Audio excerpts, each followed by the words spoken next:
This morning, water gushing down a set of steps after a water main break overnight in McKeesport. At least one home was flooded. Lisa Washington is live now with more on the damage caused there. Lisa.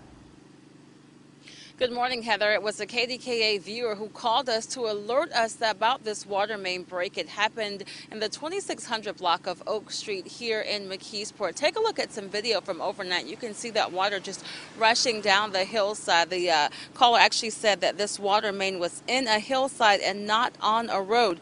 We know that around 1 o'clock this morning, the water was shut off in the area. Duquesne Light told us that they had to turn off the power to at least one home in the area. And as you reported, we know that at least one home was flooded, but at this point we don't know if other basements may have been damaged because of this water main break. Now, there was certainly a lot of debris on the road, but firefighters here in McKeesport, they were proactive in this situation. They actually filled one of their hoses and used it as a dam to keep the water out of the homes in the area. So we are working to learn just how many basements may have been affected. We know at this point just one home was flooded, but the good news is the water has been turned off and it is not affecting traffic this morning.